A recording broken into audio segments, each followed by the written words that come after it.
तो कभी मिफ्ता इस्माइल को, ख्वाजा साद रफ़ीक को, ख्वाजा आसिफ साहब को, ख्वाजा सलमान रफ़ीक को और एहसन इकबाल साहब को, कामरान माइकल, इंजीनियर कमरुल इस्लाम, ये लंबी फहरिस्त है। और जिस तरीके से झूठे केसेस बनाए गए और रोज़ प्रेस कॉन्फ्रेंसेस करके कागज़ों के पलंदे लहराए गए, आज मैं पूछना ये चाहता हूँ कि मिर्ज़ा शहजाद अकबर जिसने ये तमाम तर केसेस बनाए और जो आए रोज़ घंटे घंटे, डेढ़ घंटे की प्रेस कॉन्फ्रेंसेस करते थे और ऑपोजिशन रहनुमाओं की किरदार कुशी की जाती थी, आज कहाँ गए हैं मिर्ज़ा शहजाद अकबर और कहाँ गए हैं वो केस जो उन्होंने बनाए थे।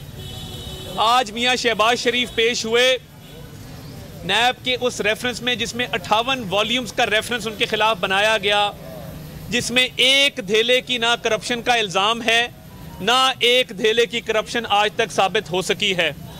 अदालत के रूबरू आज मियाँ शहबाज शरीफ ने जो बदतरीन लोड शेडिंग हो रही है इस हवाले से बात की और बताया कि किस तरीके से मियाँ नवाज शरीफ की क़ियादत में 12,000 मेगावाट के प्रोजेक्ट मुस्लिम लीग नून ने लगाए थे, चाहे वो सीपैक के प्रोजेक्ट हों जिसमें साहिवाल कोल पावर प्लांट है, चाहे वो हवेली बहादुर शाह हो, बल्लो की हो, भिक्की हो, कायदे आज़म सोलर पार्क हो।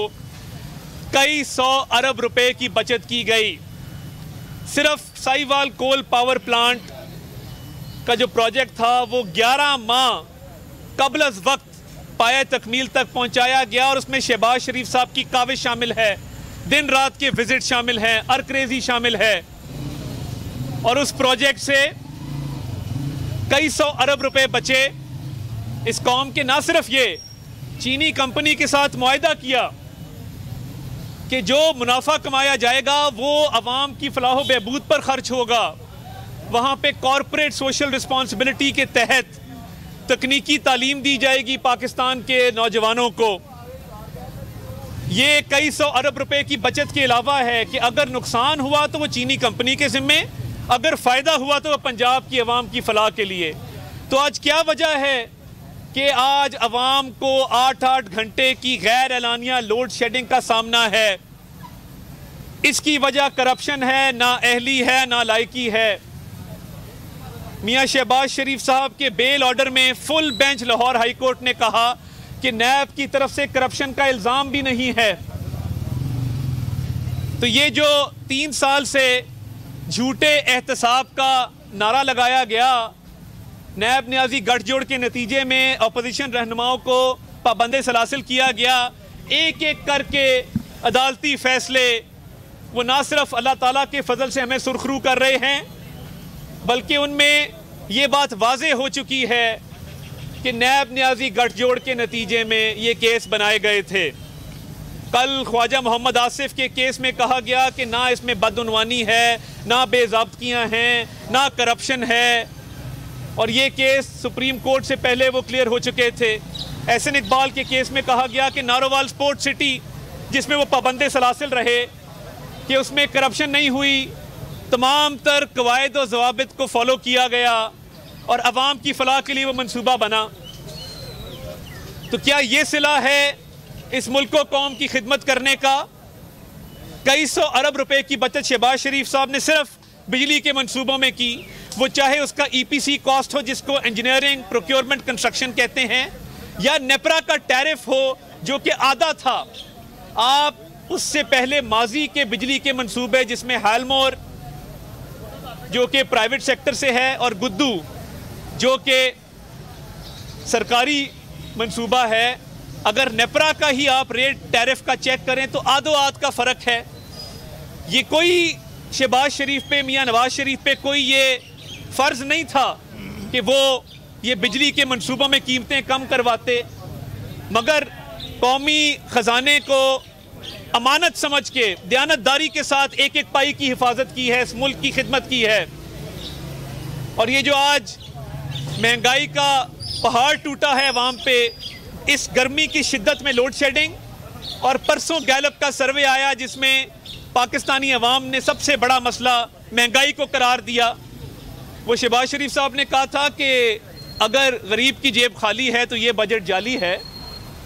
तो वो पता लग गया। बजट पास होने के 2 दिन बाद माली साल के पहले दिन पेट्रोल की कीमत में 2 रुपये इजाफा और बिजली के निर्खों में 3 रुपये पर यूनिट इजाफा।